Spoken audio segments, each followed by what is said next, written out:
Federal Board Business Math Past Paper 2024 Section B Question number 5 Part A. A factory makes 1554 units in 14 days with the help of 21 workers. If 7 workers are on leave, how many units can be produced if there is only 1 day left? Question की statement में बताया गया है कि एक factory 1554 units बनाती है 14 दिनों में जब उसके 21 वर्कर्स काम कर रहे हों। अगर 7 वर्कर छुट्टी पे हों तो बताइए कितने यूनिट्स बन सकेंगी अगर सिर्फ एक दिन बचा हो। डियर स्टूडेंट्स, इस क्वेश्चन को हम एरो मेथड की मदद से सॉल्व करेंगे। देखिए, वर्कर्स,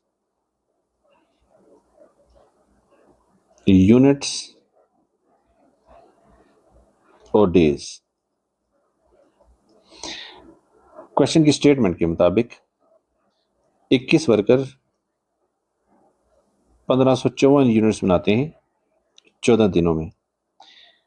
अब देखिए, 7 वर्कर छुट्टी पे हैं तो इसका मतलब यह है कि 21 minus 7 is equal to 14 workers रह गए। कितने यूनिट्स बनाएंगे हमें नहीं मालूम, तो अननोन वैल्यू को हम एक्स लिखते हैं और दिन सिर्फ बचा है एक। अब डियर स्टूडेंट्स, हम एरो बनाएंगे। अब एरो सबसे पहले उस सिमत में बनता है जिस सिमत में एक्स होता है, और इस तरह बनता है कि एरो का जो पाँव है वो एक्स की तरफ होता है और एरो का जो हेड है वो होता है ऊपर दिए गए नंबर की तरफ। अब डियर स्टूडेंट्स, हम ये देखते हैं कि यूनिट्स और डेज में क्या रिलेशनशिप है। अब यूनिट्स और डेज में हम रिलेशनशिप देखते हैं। जितने ज़्यादा दिन होंगे उतने ही ज़्यादा यूनिट्स बन सकेंगे और जितने कम दिन होंगे उतने ही कम यूनिट्स बनेंगे। इसका मतलब यह है कि यूनिट्स और डेज में जो रिलेशनशिप है वो डायरेक्टली प्रोपोर्शनल है, क्योंकि एक चीज़ के बढ़ने से दूसरी चीज़ भी बढ़ रही है। तो जो एरो बना है यूनिट्स वाली साइड पे, उसी तरह का एरो बनेगा डेज वाली साइड पे भी। अब डियर स्टूडेंट्स, हम ये देखते हैं कि यूनिट्स और वर्कर्स में क्या रिलेशनशिप है। अब देखिए, जितने ज़्यादा वर्कर्स काम करेंगे उतने ही ज़्यादा यूनिट्स बनेंगे और जितने कम वर्कर्स काम करेंगे उतने ही यूनिट्स कम होंगे। इसका मतलब ये है कि यूनिट्स और वर्कर्स में भी रिलेशनशिप जो है वो डायरेक्टली प्रोपोर्शनल है। तो इस तरफ भी जो यूनिट्स वर्कर्स की तरफ एरो बनेगा वो भी ऐसे ही बनेगा जैसे कि यूनिट्स की तरफ है। अब इक्वेशन फार्मुलेट करते हैं। तो देखिए, जो नंबर एरो के पाँव की तरफ होता है वो ऊपर आता है और जो नंबर होता है एरो के सर की तरफ वो आता है नीचे, इज इक्वल टू। अब वर्कर्स और डेज की भी ऐसे ही बनेगी। ये बनेगा 14 is divided by 21 is multiplied bye 1 is divided by 14। अगले पेज पे जाते हैं। तो हमने जो एक्सप्रेशन बनाया था वो ये था, x is divided by 1554 is equal to 1 is divided by 14 is multiplied by 14 is divided by 21। अब 14 1 आर 14, ये आपस में कैंसिल आउट हो गए। अब देखिए, 1554 जो है वो डिवीजन में है, इक्वेशन की दूसरी साइड पे जाएगा तो ये मल्टीप्लाई हो जाएगा। हम इसे लिख सकते हैं x is equal to 1 is divided by 21 is multiplied by 1554। इसको हम सिंप्लीफाई करते हैं। 21 1 आर 21 एंड 21 इंटू 74 आर 1554। तो x की वैल्यू जो है हमें हासिल हुई है 74 और x हमने सपोज किया था यूनिट्स। तो एक दिन में 74 यूनिट्स बनेंगे अगर 7 मुलाजमीन जो हैं वो लीव पे हों। बिस्मिल्लाहिर्रहमानिर्रहीम। अस्सलाम वालेकुम dear students. Federal board business maths past paper 2024 section B question number 5 part B. Dear students, हमें दो मैट्रिक्स दिए गए हैं ए और बी और कहा गया है कि ए क्रॉस बी और B cross A matrix calculate कीजिए। डियर स्टूडेंट्स, सबसे पहले तो हम ये देखेंगे कि मैट्रिक्स आपस में मल्टीप्लाई हो भी सकते हैं कि नहीं। सबसे पहले देखते हैं ए क्रॉस बी का केस। देखिए, ए जो मैट्रिक्स है वो है 3 क्रॉस 1 का और जो बी मैट्रिक्स है वो है 1 क्रॉस 3 का। तो ये हैं रोज कॉलम्स और ये हैं रोज और कॉलम्स।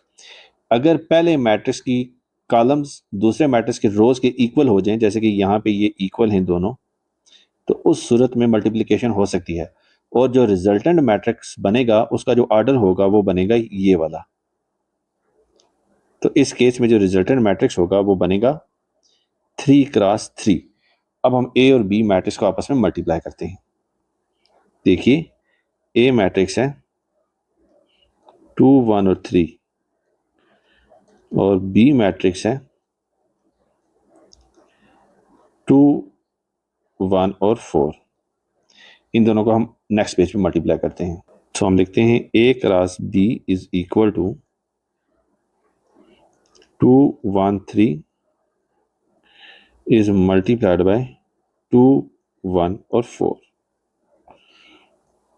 सो देखिए ये वाला 2 है, ये मल्टीप्लाई होगा इस 2 के साथ, तो हम इसको लिख सकते हैं 2 क्रॉस 2। इसी तरह अब ये वाला 2 अगेन इस 1 के साथ मल्टीप्लाई होगा, इसको लिख सकते हैं 2 क्रॉस 1। अब यही 2 मल्टीप्लाई होगा 4 के साथ, हम इसको लिख सकते हैं 2 क्रॉस 4। अब नेक्स्ट स्टेप देखिए, ये वाला 1 मल्टीप्लाई होगा इस 2 के साथ, 1 इज मल्टीप्लाइड बाय 2। अब ये वाला 1 अगेन इस 1 के साथ मल्टीप्लाई होगा 1 क्रॉस 1, और ये वाला अगेन मल्टीप्लाई होगा इस 4 के साथ, 1 क्रॉस 4। अब ये देखिए ये वाला 3 मल्टीप्लाई होगा 2 के साथ, 3 क्रॉस 2। अब अगेन ये वाला 3 मल्टीप्लाई होगा 1 के साथ, 3 क्रॉस 1, और अगेन ये 3 मल्टीप्लाई होगा 4 के साथ।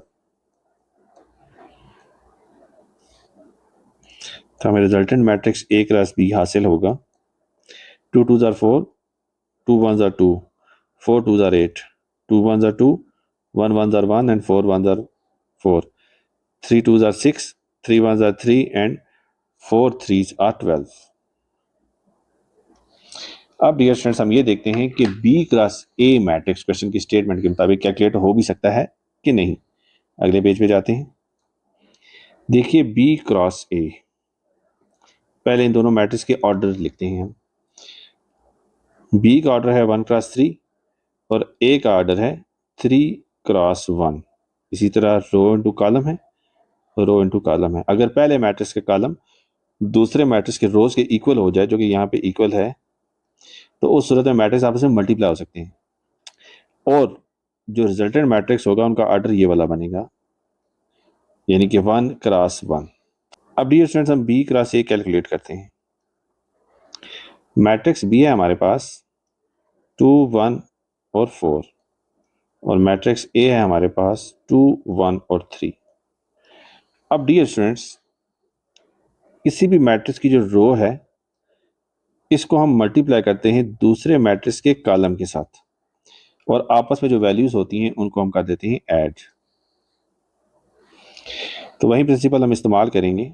देखिए ये जो 2 है ये मल्टीप्लाई होगा इस 2 के साथ, तो हम इसको लिख सकते हैं 2 क्रॉस 2, फिर बीच में लिखेंगे प्लस, और ये वाला जो 1 है ये मल्टीप्लाई होगा इस 1 के साथ, इसको लिखेंगे 1 क्रॉस 1, प्लस ये वाला जो 4 है ये इस 3 के साथ मल्टीप्लाई होगा, तो लिख सकते हैं 4 इज मल्टीप्लाइड बाय 3। तो देखिए ये हो जाएगा 2 2s are 4 plus 1 into 1 are 1 plus 4 into 3s are 12। तो इस सारे को हम ऐड करेंगे तो हमें जो आंसर हासिल होगा वो होगा 17, और रिजल्टेंट मैट्रिक्स जो है वो है 1 क्रॉस 1। तो बी क्रॉस ए भी हमने कैलकुलेट कर लिया है।